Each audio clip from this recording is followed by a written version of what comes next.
Assalamualaikum warahmatullahi wabarakatuh. Perkenalkan, nama saya Widya Yona Mufliha. Baik, bagaimana keadaan anak-anak sekalian? Semoga kita sehat dan dalam lindungan Allah Subhanahu wa Ta'ala. Baik, di pertemuan kali ini materi kita membahas tentang sumber daya alam. Nah, anak-anak sekalian, siapa yang tahu pengertian dari sumber daya alam? Baik, sumber daya alam atau biasa disingkat dengan SDA, yaitu segala sesuatu yang berasal dari alam dan dapat digunakan untuk memenuhi kebutuhan hidup manusia. Ya. Yang pertama, sumber daya alam hayati. Sumber daya alam hayati adalah sumber daya alam yang berasal dari makhluk hidup.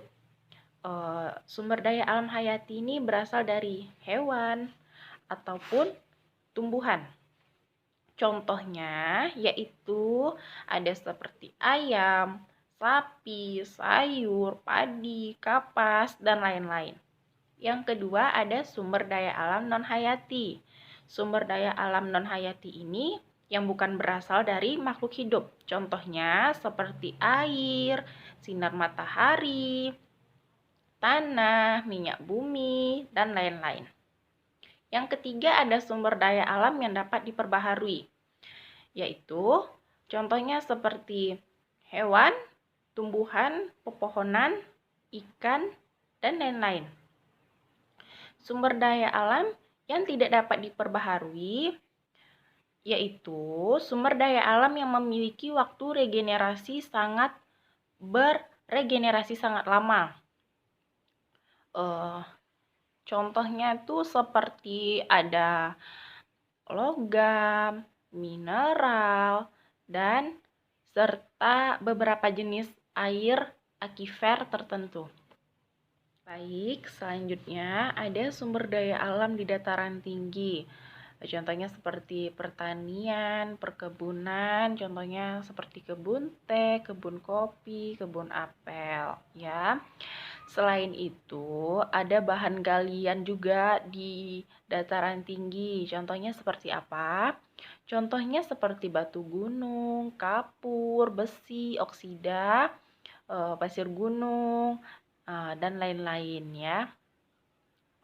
Terus ada sumber daya alam di dataran rendah, contohnya seperti hutan, pepohonan, perairan, pertambangan, ya kan, perkebunan, dan masih banyak lagi.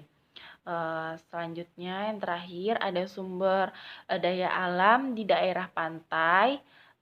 Siapa yang tahu apa saja contoh-contoh sumber daya alam yang berada di daerah pantai?